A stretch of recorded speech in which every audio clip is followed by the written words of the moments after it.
Boa noite, sou o professor Frederico Costa, da Universidade Estadual do Ceará e do Instituto de Estudos e Pesquisas do Movimento Operário.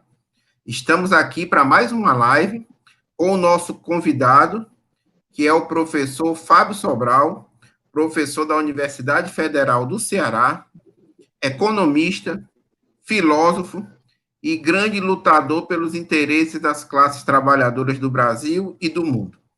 O tema hoje é economia em tempo de coronavírus.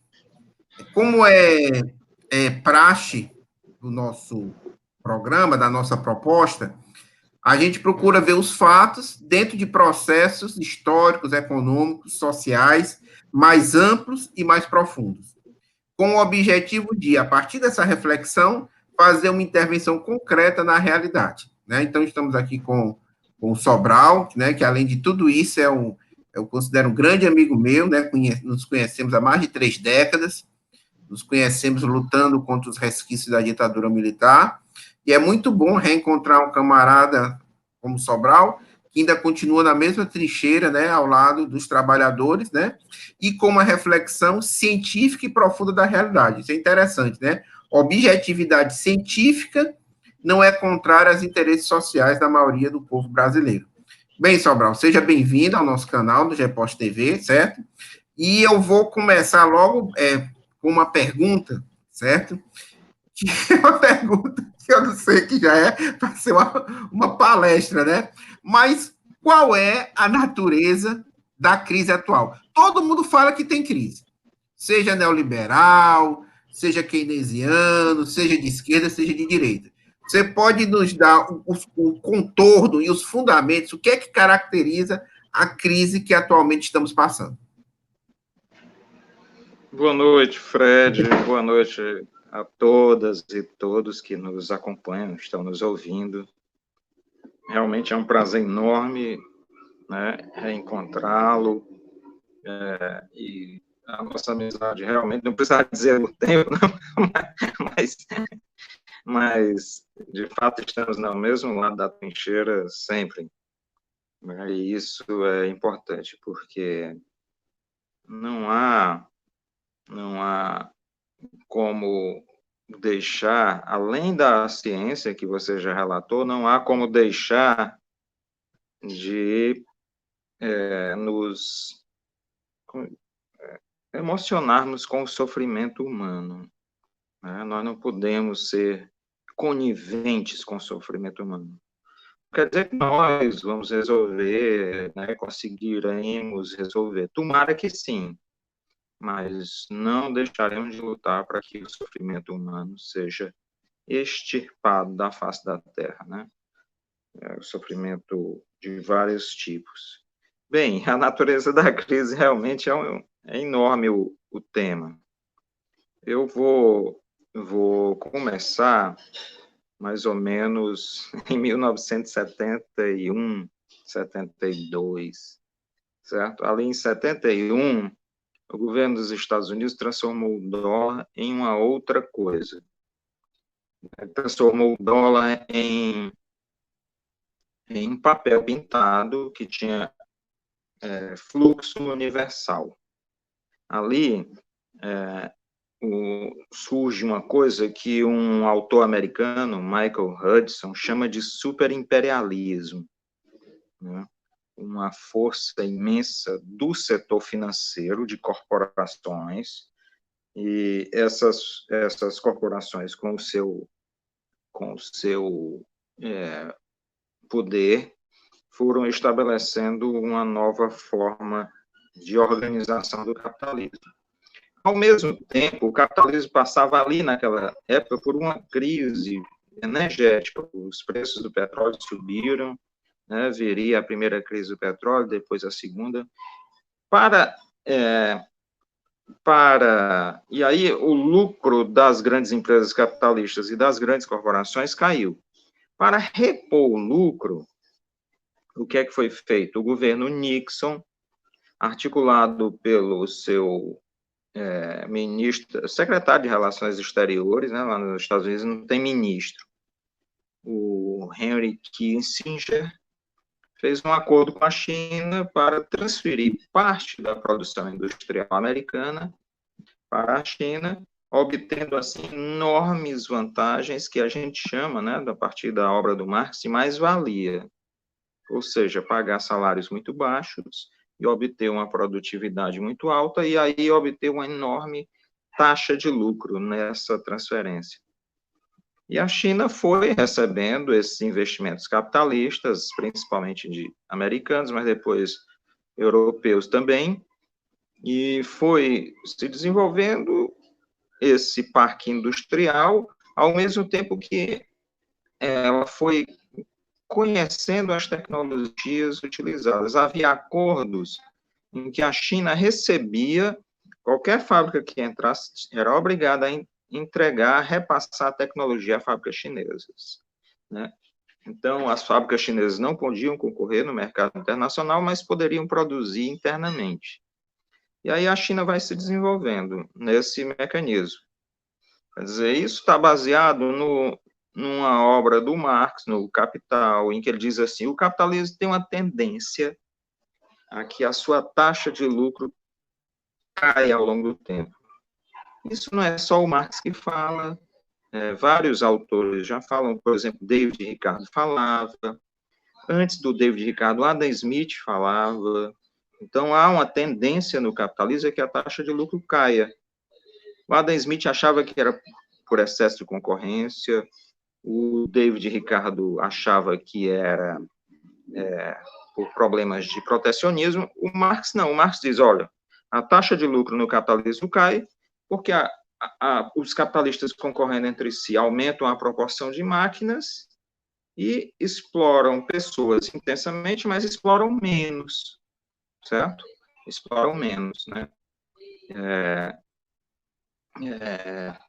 Essa queda na exploração faz com que a taxa de lucro caia. Você intensifica a exploração sobre as pessoas, mas sobre o menor número de pessoas. Para compensar a queda na taxa de lucro, o que é que você faz? Você precisa de 6 medidas que o Marx fala lá no livro Terceiro do Capital. Você precisa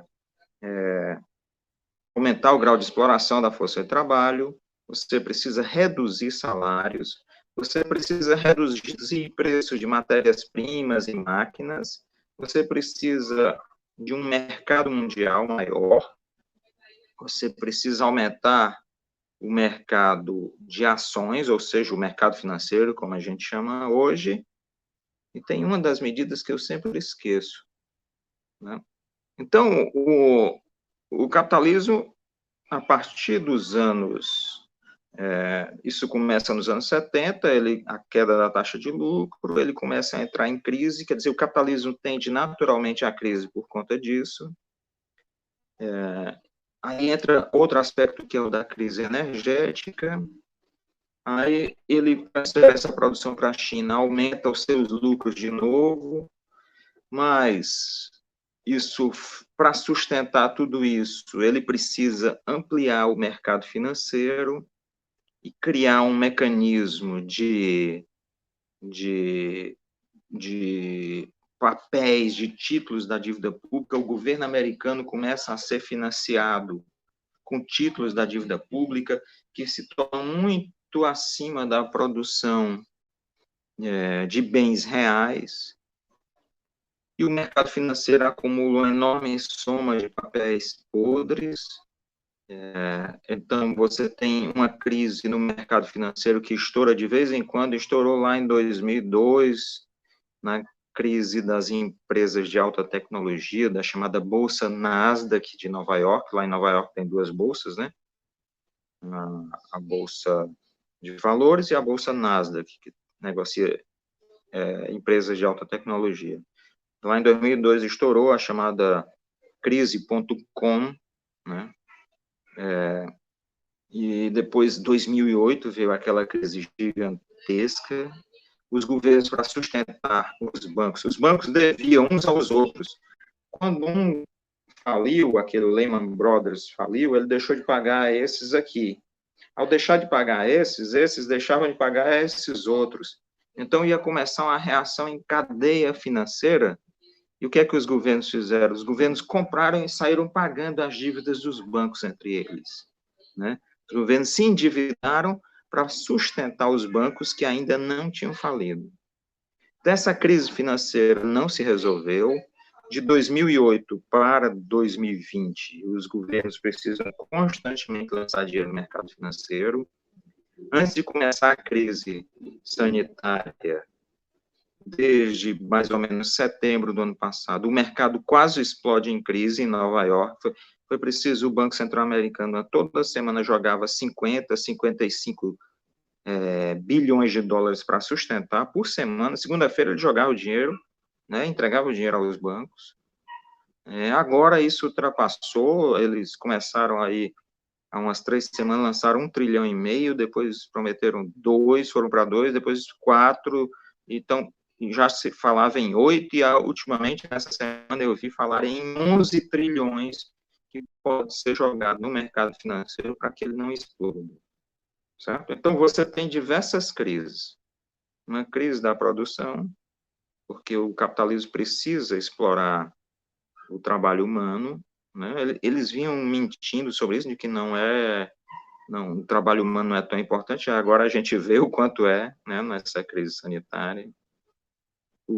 Eles precisam aumentar o grau de exploração sobre trabalhadores, por isso tem reforma da Previdência, reforma trabalhista em todo lado, em todo canto foi feito igual, que precisa aumentar o grau de exploração, precisa reduzir salários, precisa, ao mesmo tempo, aumentar o mercado, o que é uma contradição, porque as pessoas ganham menos, mas eles querem um mercado maior.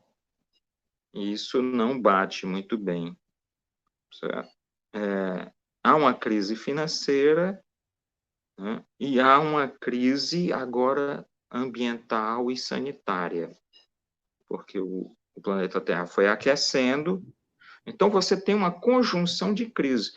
Essas crises não quer dizer que, individualmente, os capitalistas estão mal. Não, na verdade, é uma consequência de que, no processo de crise, eles ganhem muito dinheiro, né? Alguns vão à falência, mas eles ganham muito dinheiro. Quem entra em crise é a humanidade. Não sei se ficou respondida assim essa primeira pergunta, mas é uma crise multidimensional, entende, Fred? Certo, certo. Sobral, você falou da China, certo? Eu tenho os dados aqui, quer dizer, é correto se dizer que a China, nos últimos tempos, foi um dos importantes dinamizadores da economia capitalista mundial. Essa é a primeira coisa. Tem um dado aqui interessante. Entre 1900 e 1999, os Estados Unidos consumiram 4,5 milhões de toneladas de cimento.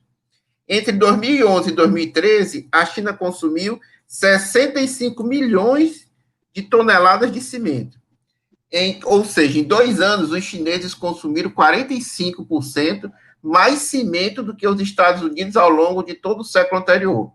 Também, nos últimos anos, mais da metade da produção e do consumo mundial de aço se deu na China. Ou seja, é preciso muito minério de ferro para fabricar essa quantidade de aço, que vieram de regiões distantes como Brasil e Austrália. Certo? Então, nos últimos anos, a China consumiu pelo menos, em alguns casos, 60% ou 70% dos principais recursos minerais do mundo. Né? Inclusive, tem-se a hipótese que teve a crise de 2007 e 2008, que não atingiu diretamente o Brasil, a Austrália, o Chile, a Zâmbia, por causa desse comércio, né?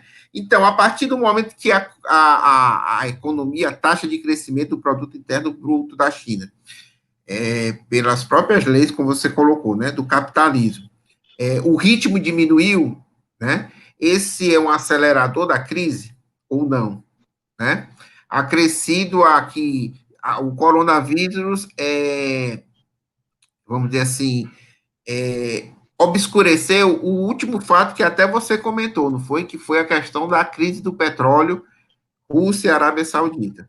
Onde é que é? China, essas disputas, né, de mercados estão contribuindo para essa crise, né? Porque eu acho que uma coisa que, inclusive, você já tinha dito antes, eu sempre acompanho você, porque alguns economistas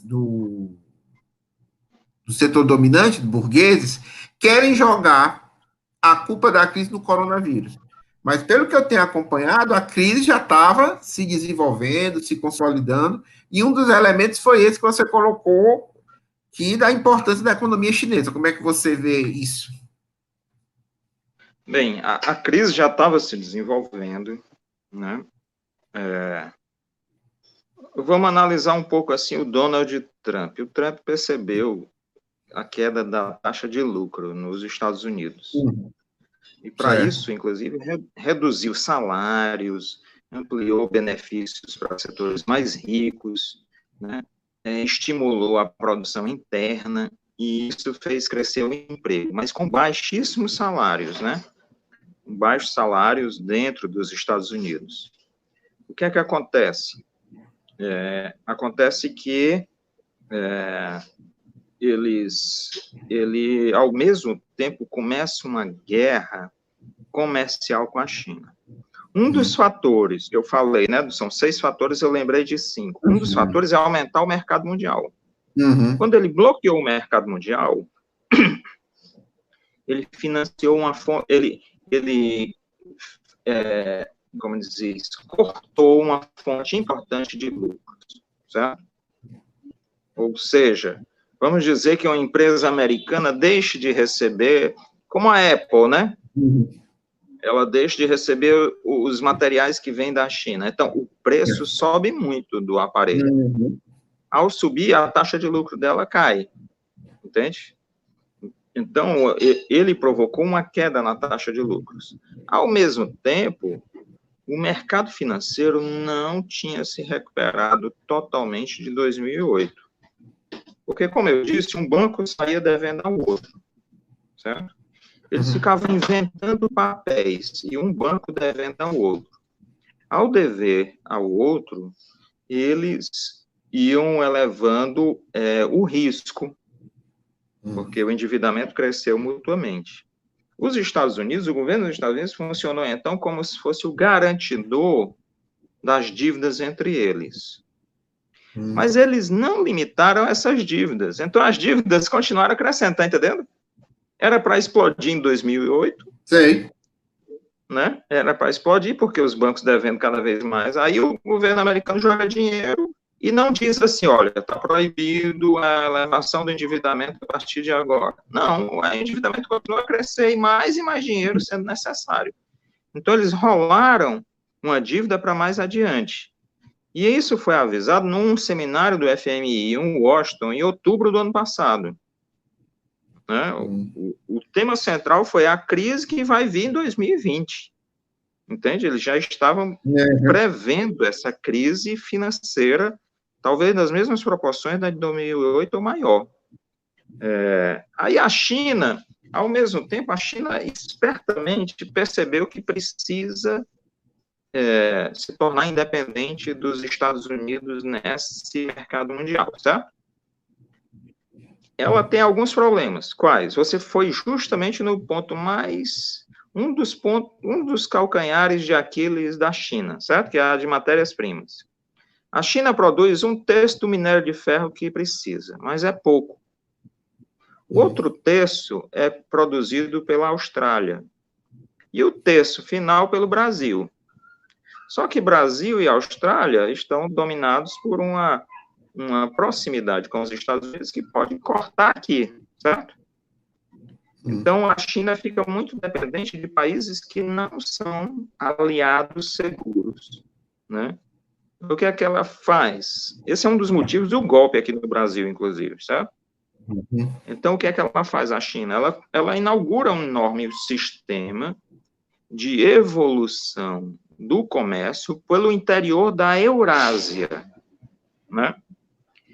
Ela resgata a teoria de um inglês chamado Mackinder. O Mackinder, ele, em 1908, apresentou na Sociedade Geográfica Real Britânica a seguinte teoria: a Inglaterra, para sobreviver como império dominante, tem que impedir que a Alemanha e a Rússia se unam. Tecnologia alemã e recursos minerais russos e agricultura, certo? Uhum. Então, ela diz, ó, nós temos que impedir que a Eurásia se una. Então, isso aí explica boa parte das guerras no século XX ali pela Europa, né? Agora, a Eurásia está surgindo de uma outra forma, não com a Alemanha, mas surgiu com China, com a sua tecnologia e sua indústria, e Rússia, com os seus imensos recursos naturais e agrícolas, né? Certo? E a China começa a construir uma grande estrutura chamada Iniciativa Cinturão e Rota, ou Rota da Seda 2, que sai da China, pega a Rússia, pega aqueles países ali do Azerbaijão, Turcomenistão, pega o Paquistão, o Irã, vem, passa pelo Iraque, pela Síria, no Líbano, chega no Mediterrâneo, vai também pela Turquia, atravessa, entra na Europa e chega na Europa. Hoje, a quantidade de trens que saem lá da China e chegam à Alemanha é enorme. Existe uma conexão ferroviária enorme de produtos industriais e matérias-primas nesse setor, certo? Então, a China, percebendo que o Império Americano tem um grande dilema, que é o quê? Ele não consegue lidar com essa dívida crescente.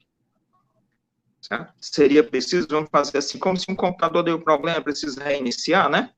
Uhum. Os Estados Unidos, com a sua dívida, precisariam reiniciar, eles precisariam, não, vamos eliminar aqui, essas dívidas aqui, vamos zerar, não existe essas dívidas, mas vamos recomeçar, né? Começar de novo, né? Aquela música, né? Ela percebeu que esse sistema vai explodir. Então, a China trabalha com uma outra perspectiva, que ela se torne o centro do capitalismo mundial. E ela, inclusive, elaborou um sistema de bolsas, das 10 maiores bolsas de valor do mundo, 4 são chinesas. Eu não lembro de todas, é a de Xangai, a de Shenzhen, a de Hong Kong e uma quarta que eu não lembro qual é, sabe? Ela está elaborando um sistema de bolsas de valores que substitua o sistema Londres-Nova York, né? Ao mesmo tempo, ela começa a negociar contratos de petróleo na sua moeda, o yuan, abandonando o dólar, certo? Então, ela tem... Não é isso. Só isso, né? Eu estava lendo um texto, as dívidas chinesas são em moeda local deles, né? Interessante que o controle do Estado é diferente dos outros países, né? Sim, e ela tem, a China tem, mais ou menos em dólares, 4 trilhões em reservas, né? Sem contar que deve ter aí uns 2 trilhões em ouro, certo? Então, ela tem um lastro que sustentaria as suas próprias dívidas internas, sabe? E as dívidas na China não são essencialmente do governo central, são mais de cidades e regiões, de províncias, né? Que são dívidas que podem ser negociadas com o governo central e não estrangulariam a economia chinesa. É diferente da economia americana, que a dívida dela há 2 semanas, porque pouca gente soube, mas a dívida americana deixou de ser aceita. Um banco pagava uma dívida que tivesse com títulos da dívida americana, né, federal americana, disse, olha, eu tenho aqui títulos da dívida pública americana, do Tesouro americano, eu quero te pagar com isso. O outro banco começou a não aceitar, certo? Começou uma crise de confiança, o mercado parou, o que é que o Banco Central americano teve que fazer? Ele começou a comprar todas as dívidas. Ó, quem tiver papel do governo americano, eu estou comprando de volta, eu entrego dólar. Então, eles estão inundando o mundo de dólares, certo? É uma armadilha enorme. Eles mantinham os títulos, e os títulos tinham uma vantagem. Vamos dizer assim, eu estou te devendo R$100, vou te pagar daqui a 2 anos, certo? Aí eu te pago com 10% de juros. quando chega lá, eu vou e te dou o papel de título. Ó, não vou te pagar agora, não, vou te pagar só os juros e te dou o papel, certo? Aí eu vou rolando. Aí eu mantinha a quantidade de dólares no mercado relativamente controlada, certo? É. Mas aí, quando eu fui te pagar com 2 anos, que eu fui te pagar os juros da dívida e te dar outro papel de dívida, aí você chega para mim e diz assim, não, não quero papel de dívida, não, quero em dinheiro. Eu não estou achando que esse papel não vale mais nada. Tá claro? Então, eles tiveram que pintar dólares para... Estão jogando dinheiro. O Pepe Escobar chama, né? Não é só o Pepe Escobar, tem um outro autor que eu esqueci agora. Eles chamam os helicópteros, estão jogando dinheiro de helicópteros, tá? Para poder salvar o mercado financeiro. O mercado financeiro, no sistema Londres, Nova York, está entrando em colapso. Tá claro? Está entrando em colapso. E a China está... Ela tem vários passos que ela tem dado. Ela conseguiu dianteira tecnológica, certo? Conseguiu dianteira tecnológica, dianteira industrial, dianteira econômica, ela está passando, os Estados Unidos, o tamanho da economia americana, ela está fazendo acordos com vários países para conseguir um mercado, certo? Isso lembra a teoria de um geógrafo chamado Hatzel, Friedrich Hatzel, que ele elaborou a teoria do espaço vital, que a Alemanha precisava lá no passado, que até o Hitler copiou. Mas verdade. hoje, quem está conseguindo o espaço vital é a China, certo? A China está conseguindo o espaço vital. Hoje eu vi um artigo num site com o qual eu colaboro, o Dossier Sul, do Andrew Coríbico, mostrando como a China precisa entrar cada vez mais na Ásia, na África e na Europa, sabe? Para manter a sua expansão. Né? E os Estados Unidos estão desesperados com isso, a ponto de tomarem medidas cada vez mais extremas. Hoje, Graham, alguma coisa, um senador americano, propôs e começou a tentar ser implementada a retirada das empresas americanas e japonesas da China. É impossível. Não pode. É impossível. Não pode. A China já disse, daqui não sai. Isso ocorreu hoje. Olha aí. Isso, a coisa depois dessa sua excelente exposição geopolítica, né? Porque isso é muito importante, porque geralmente há um debate muito grande sobre uma crise do capital, sobre o capital, e você consegue materializar, expressar, né? Concretamente, como é que se manifesta essa crise do capitalismo, por meio dessas disputas geopolíticas. Eu queria, dentro disso, perguntar para você sobre um outro tema que é muito caro nas suas análises econômicas e geopolíticas, que é a questão das chamadas corporações, né? Que, pelo menos pelo que eu tenho conhecimento, estavam centradas nos Estados Unidos, na Europa, no Japão, né? Mas que tem uma rede vinculada ao capital financeiro, né? Uma rede de controle, de expressão, de dominação também política, e também até dominação, intercâmbio jurídico frente às resistências dos Estados nacionais.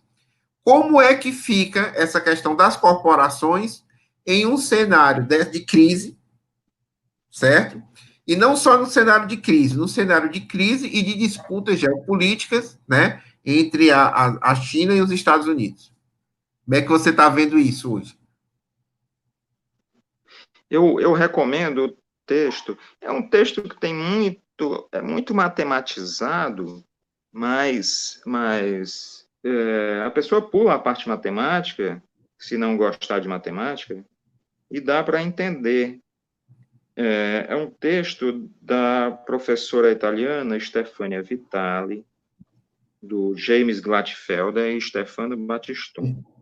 É esse texto aqui.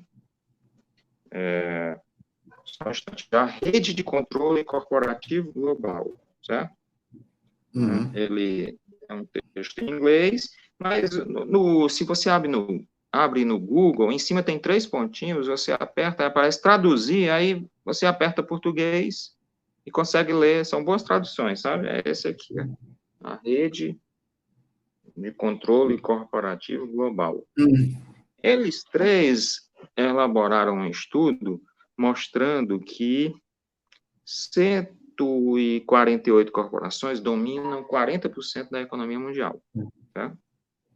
As corporações, elas também formam uma rede financeira gigantesca e que se interliga. Tá? Essa interligação, que é demonstrada pelo texto, eu vou mostrar a figura de como as redes estão interligadas, certo? Essa é a figura estabelecida, e esses pontinhos vermelhos na figura menor são geralmente bancos. Né? Então, é uma interligação tão intensa entre essas corporações que você não sabe exatamente onde uma termina e onde a outra começa. Então, o governo dos Estados Unidos pode tentar atacar a China, mas atacar a China significa atacar as próprias corporações. Não há como o capitalismo retroceder a um sistema de empresas nacionais, né, para obedecer a um objetivo político, sabe? O que eu acho que haverá é uma transição das corporações para o mecanismo chinês. Eu acho, sinceramente, que ocorrerá isso. Tenho observado esses movimentos, seja na Alemanha, na França, na Itália, certo? Houve a última reunião que houve do G7, que foi em Paris, uma semana antes, o Emmanuel Macron tinha recebido o Putin, certo? O Putin, que é uma peça central na articulação entre a China e a Europa Ocidental. A Alemanha também está cada vez mais interligando a sua economia à economia chinesa e se afastando das posições americanas. Né? Eu acho até que interessa a muitos deles a quebra dessa União Europeia dirigida pelos Estados Unidos, uma OTAN dirigida pelos Estados Unidos, entendeu? Então, é um tema que a gente poderia depois até discutir sobre isso, porque a Alemanha destruiu suas forças armadas e agora está construindo outras forças armadas, são forças armadas aqui ligadas aos Estados Unidos, a OTAN, e está construindo outras junto com a França, sabe? Então, as corporações vão migrar para o novo império. A minha observação tem sido essa, a migração. E a China, constantemente, ela lança atrações para essas corporações migrarem para o sistema de bolsas de valores chinês e para os bancos chineses, sabe? Uma boa indicação para as pessoas acompanharem é essa agência de notícias chinesa em português, a Xinhua. Xinhua português, entende?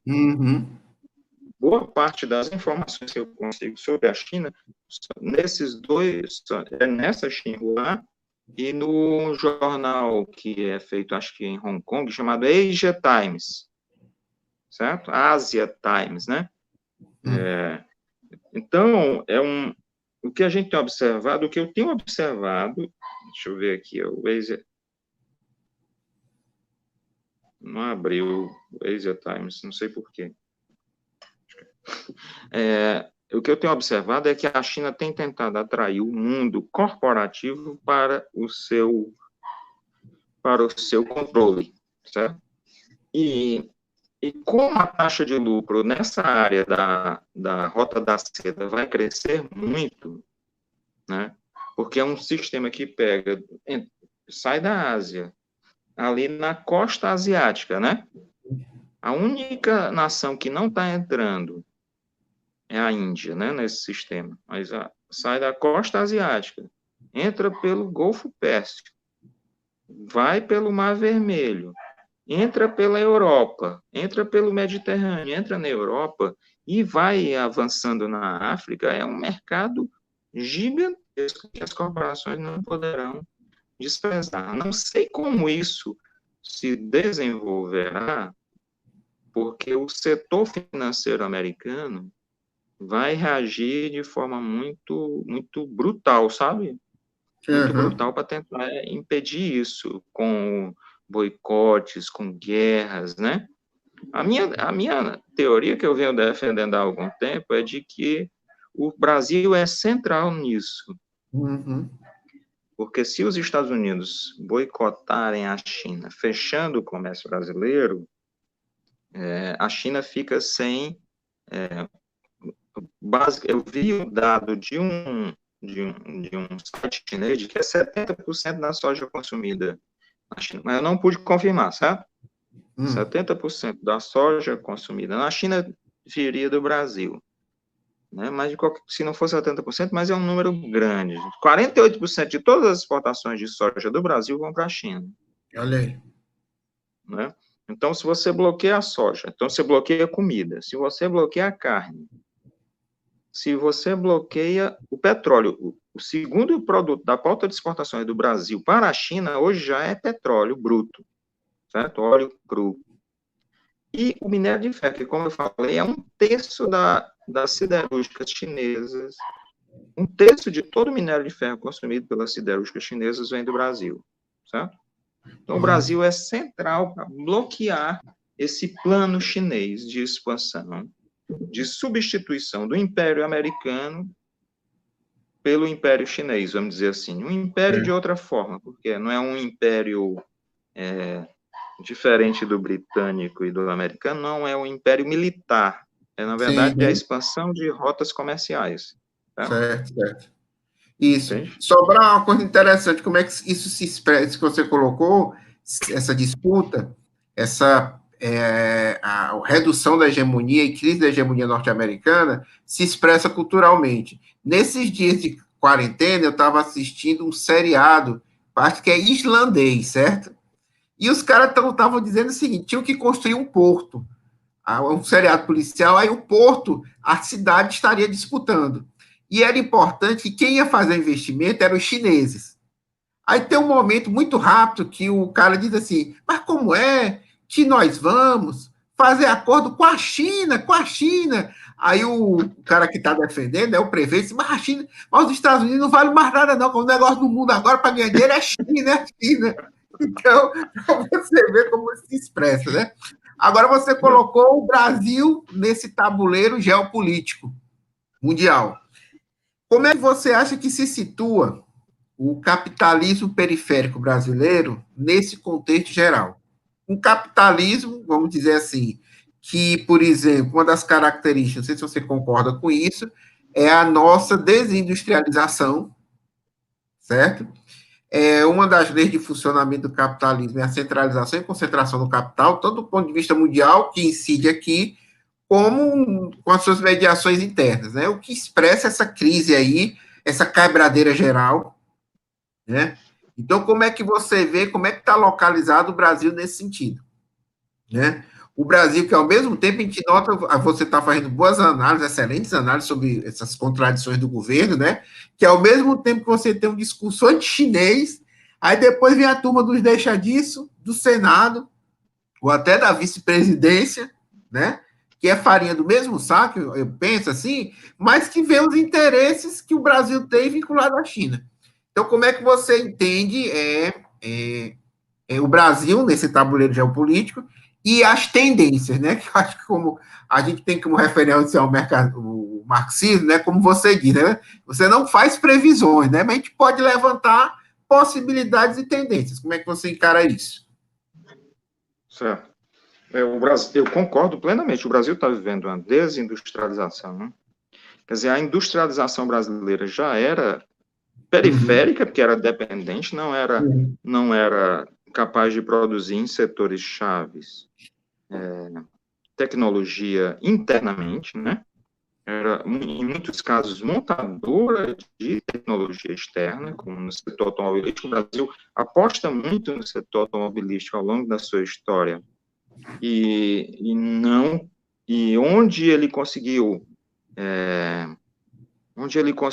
alguma compreensão do pacote tecnológico em empresas, aquela empresa como a Gurgel, principalmente, né, Uhum. a Agrale, isso aí desapareceu rapidamente, né, é engolido por um sistema de corporações automobilísticas mundiais. Então, o Brasil passa por uma desindustrialização muito grande, né, isso trará enormes problemas, cada vez mais problemas, né.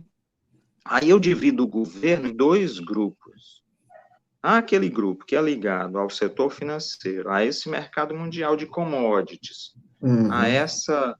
a uma necessidade de manter a regularidade do mercado, que aí entram Mourão, Rede Globo, setores do Comando do Exército, PSDB, Dória. Mas há o grupo que atualmente está no governo, esse chamado Gabinete do Ódio, que ele tem outros interesses, que não são exatamente os interesses da manutenção de uma economia normal. Uhum. Tá? Mais que o Bolsonaro ontem, no discurso dele na nação, tenha dito isso da economia e tal, mas ele não está muito interessado nisso. É engraçado que ele cita assim, lá no Rio de Janeiro, o comércio está todo funcionando. Lá em Rio das Pedras, foi o primeiro local que ele citou, que é aquele onde a milícia domina, né? A milícia que, sabe, lembrou logo de Rio das Pedras, né? Aí depois hoje tem uma reportagem no G1 dizendo que tá funcionando porque a milícia mandou, né, os negócios abrir para poder pagar o boleto, né, da semana, né? De semana Isso. diária, não sei. Então, esse grupo aí em torno do Bolsonaro não tem ligação com essa coisa, sabe? Eu acho que eles obedecem a outros interesses.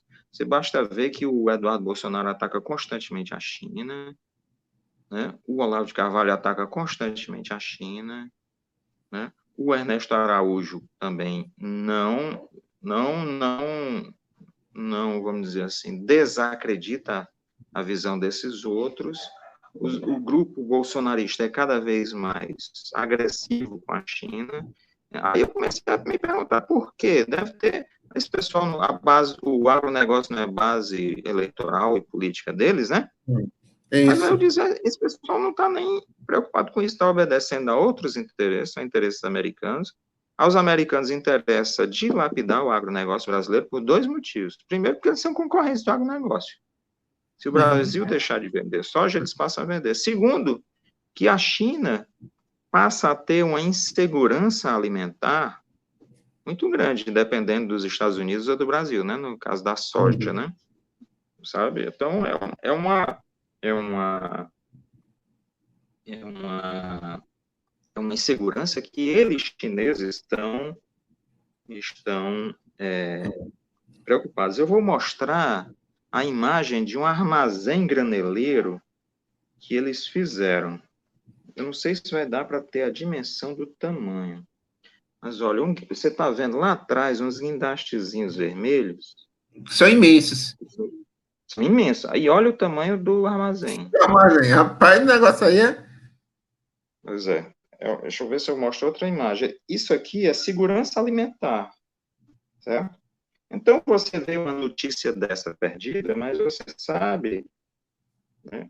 Olha, tem uma esteira, a esteira também é gigantesca aqui no cantinho. Uhum. Certo?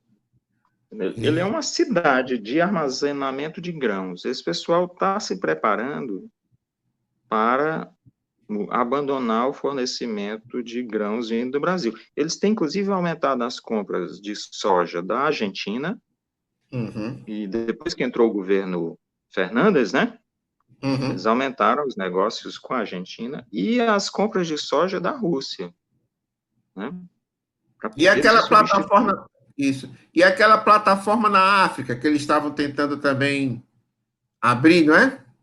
Produção de Isso, soja. tem, na verdade, essa ideia foi do Lula, viu? Olha aí. O Lula, uma época, disse assim: vamos transformar Moçambique no Mato Grosso da África. Olha aí. E conseguiu financiamento chinês. Então, os chineses ficaram, desde essa época, construindo portos e ferrovias, Uhum, certo? Nessa região, principalmente de Angola, Moçambique.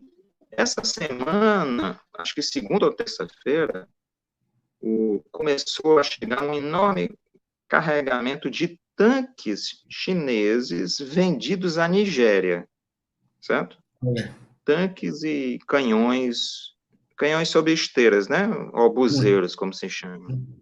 Então, uhum, há um avanço da China nessa região, na África, na região do chamado ão, ali o Turcomenistão, Quirguistão, Azerbaijão, sabe?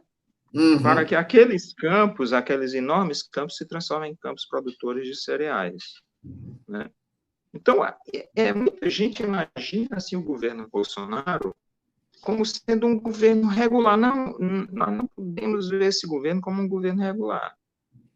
Ele é um governo que tem um uhum, objetivo de estabelecer um mecanismo de caos, aí possibilidades ou para estabelecer domínios milicianos, né? uhum. Ele com um governo central autoritário, que tem eliminado Congresso Supremo, né? Governos estaduais, sabe? Com domínios milicianos, de áreas milicianas, Uhum. num sistema em que o Brasil está fechado ao comércio com a China, e isso seria muito útil aos Estados Unidos. Eu acho Uhum. muito estranho, porque uma das visitas que o Bolsonaro fez, eu acho que foi mais de uma, nos Estados Unidos, ele foi à sede da CIA, sabe? Uhum. Ninguém vai à sede da CIA tomar cafezinho, É verdade. tá? Então, os objetivos são outros, né? E Isso. acho, inclusive, que há, os setores militares, há esses dois grupos, né? Há um grupo que desistiu da industrialização, que se acomodou Uhum. à desindustrialização mesmo, que é o próprio PSDB não se acomodou à desindustrialização, né? Isso. Vamos vender, vamos fechar e tal. E um grupo que não está nem aí para o governo em si, mas, na verdade, pensa num objetivo político e ideológico, que é eliminar todos os inimigos e se fechar contra a China numa guerra do Ocidente contra o Oriente, Uhum. sabe? Certo. Sobra, a Tânia está nos assistindo, entre outros companheiros, a Priscila, o Valdicélio lá de Itapipoca, que trabalhou comigo, a Raquel Bianot, e ela está fazendo, tem umas perguntas aqui, certo? Fábio, você pode falar um pouco sobre os BRICS no governo Lula e Dilma e hoje? Né? Essa é uma pergunta. O Valdicélio faz o seguinte questionamento: o volume de produtos brasileiros à China, especialmente do setor agropecuário, deve ser muito grande. Envolve aqui interesse de produtores daqui, né? Não seria um grande problema para o governo lidar com essa demanda de bloquear comércio com os Estados Unidos? Esses produtores não teriam força para enfrentar uma decisão dessa, né, dessa direção? Ou teriam como aproveitar a sua capacidade produtiva vendendo para outro mercado? Certo? Aí está a Bem, pergunta que eu estava. O que é que você, os certo. BRICS, e isso que você estava falando, se há uma alternativa, né? Uhum. Eu primeiro Para mandar um abraço para todos e todas, né? E principalmente para a Tânia, nossa amiga da velha guarda também, né? É um isso, velha prazer enorme. aí. É. A Raquel Bianot, eu digo o seguinte: BRICS, Brasil, Rússia, Índia, China, África do Sul. A África do Sul foi a primeira a sofrer um golpe judicial, tá? Uhum, Foi derrubado o presidente, eu acho até que ele foi preso também, tá? uhum, Mesmo esquema que foi usado aqui no Brasil. Então, o Brasil e África do Sul, o B e o S sofreram esse boicote e esse bloqueio. Rússia e China se aproximaram mais, e os Estados Unidos puxou a Índia para o seu lado. tá. O Narendra Modi, olha, é porque o Covid agora boicotou, mas ele estava fazendo, inclusive, imensos campos de concentração para prender as pessoas que não tivessem a nacionalidade indiana e expulsar essas pessoas para o Paquistão, sabe? É porque ali o fluxo de gente para um lado e para o outro, então é muito grande, entendeu? Nem as pessoas podem ter nascido no Paquistão, mas moram na Índia, então há assim, centenas de milhões de pessoas que não têm uma nacionalidade muito definida, e ele partiu para esse confronto, né? Uma coisa muito semelhante ao Trump. Então, o governo da Índia é muito estranho. Por isso que o governo Bolsonaro tem feito elogios ao governo Narendra Modi, né? Que é de Porque extrema direita. o governo hindu se aproximou muito dos Estados Unidos e hoje é a grande esperança ali na Ásia que os Estados Unidos possuem para barrar o avanço chinês, certo? Então, eu acho que hoje, Raquel, se estabeleceu um novo mecanismo, que não são mais os BRICS, né? Certo? São a Rússia, a China, a Rússia, o Irã, a Turquia, talvez a Itália, Portugal, certo? E a Alemanha, provavelmente. Então, há uma outra reconfiguração de países para a construção desse mecanismo, entende? Apesar de que alguns órgãos criados nesse período dos BRICS permanecem. Por exemplo, aquele banco que foi criado aqui em Fortaleza, o novo Banco de Desenvolvimento, continua atuando, é um elemento central para os investimentos chineses, né? Também existe uma enorme articulação dos países asiáticos com a Rússia, de um mercado comum que começa a se formar, tá? É um mercado tão grande que mesmo o Japão sendo um serviçal dos Estados Unidos, ele quis entrar, né? A Alemanha entrou, vários países europeus entraram. Então, é uma outra... os BRICS ficaram quebrados, mas o projeto do que se chama um sul global continua sendo desenvolvido, sabe? Continua sendo desenvolvido. Já a pergunta do Vauricelli, eu esqueci, é sobre o quê? É sobre como é que fica, se há possibilidade, fechando-se o mercado com a China, de uma outra alternativa. Aí tá aí, ó, tá aí na tela, Sobral. Certo, eu lembrei. Não há um outro mercado tão grande quanto a China, certo? Não há um outro mercado, não há como o Brasil exportar soja na mesma proporção para os Estados Unidos, até porque os Estados Unidos são concorrentes na produção de soja, não há como exportar para a União Europeia, né, na mesma proporção, sabe? Então, olha, o Brasil caminha para um colapso comercial. Se as políticas desse grupo forem implementadas, caminha para um colapso comercial. E houve uma mudança muito grande agora, há poucas semanas, na forma de comportamento chinesa. Antes os chineses levavam pancada tudo calado, sabe? Mas hoje bateu, levou.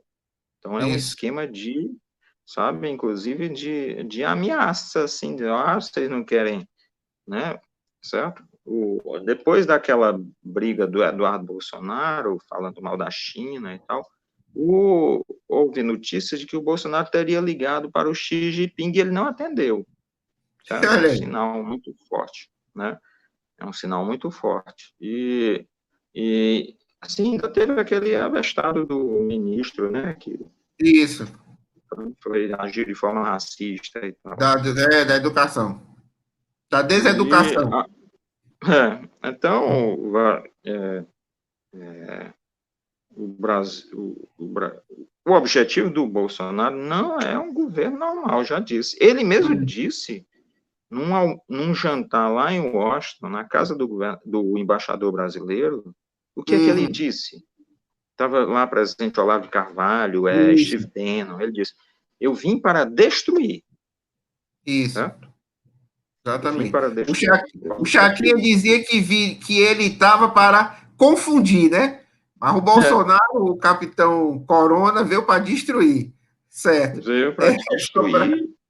E destruir as universidades, é a política implementada pelo ministro da Educação, cortando bolsas, né? Certo? Sobral, a gente já está chegando ao término do nosso programa. Nosso programa dura mais ou menos 1 hora, né? A gente tem essa opção para concentrar, por isso que a gente só faz um programa com um convidado, né? A não ser que seja uma coisa muito excepcional. Mas você levantou muitas questões, né, que necessitam ser aprofundadas, né? Eu gostaria de agradecer a você pela colaboração, pela disponibilidade, né? Você é uma das cabeças pensantes desse nosso país, né? No sentido de que não faz só um retrato, né? Não faz só uma descrição, né? Você dá uma visão totalizante da realidade, das possibilidades, das variações, né? E nos ajuda, depois dessa sua exposição, a entender os fatos singulares, né? Quer dizer, como é que eu entendo, como você falou, né, essas pataquadas do filho do Bolsonaro? Porque você tem uma disputa, né? Eu acho que é uma coisa interessante, né? Eu vou até gravar um programazinho só falando sobre as contradições, né? As contradições são imanentes à própria realidade, né? Então, eu acho que isso é muito importante. Eu gostaria de convidar você para outros programas, né? Para aprofundar outras temáticas, né? Muita coisa mesmo. Você enriqueceu realmente o nosso debate, a nossa compreensão, e queria deixar com você para você fazer as devidas despedidas, né? Falar quais são os seus projetos, como é que você quiser colocar mais alguma coisa sobre a realidade nacional, você fique à vontade. Fred, primeiro agradecer o GPost, né, que tem esse GPost TV, e o próprio GPost desempenha um papel fundamental no Brasil de pensar a realidade, inclusive fundamentada teoricamente, né? Estou sempre à disposição. Nós somos camaradas e irmãos, né? Há muito tempo, né? É verdade. Estamos aí na luta. Estou à disposição para outros. E acho que é um momento muito grave da história brasileira, muito grave, né? Muito preocupante que a gente caminhe para um colapso sanitário, né, econômico, industrial, da universidade, acadêmico, né, da pesquisa e comercial. É um projeto de destruição geral, de construção de um regime autoritário militar, né? Nós já vivemos num governo militar, né, militarizado, né? Sabe? E aí se desfaz a crença de que os setores militares teriam uma capacidade superior, conhecimento, um profissionalismo. É bem balela, não sabem nada, é um plano de incapazes de compreender a realidade brasileira. Os objetivos deles são muito mesquinhos, muito pequenos, né? Sabe? São subservientes ao poder aí nos Estados Unidos, e nós precisamos pensar um projeto para o mundo e para o Brasil, para que a gente possa escapar dessa armadilha terrível em que nós nos encontramos. É isso, né? Pois, meu amigo, tudo de bom para você, continuamos na luta, e quem está nos assistindo... Fred, eu não estou ouvindo. Tudo de bom para você, continuamos na luta, certo? E aos nossos telespectadores, nós vamos voltar novamente com você, Sobral, para novos programas, né? E é isso que eu acho que o que você coloca, que nós fazemos, a gente compreende a realidade para transformá-la. Então, gente, até a próxima e tudo de bom. Até a próxima, obrigado. Tá, ok.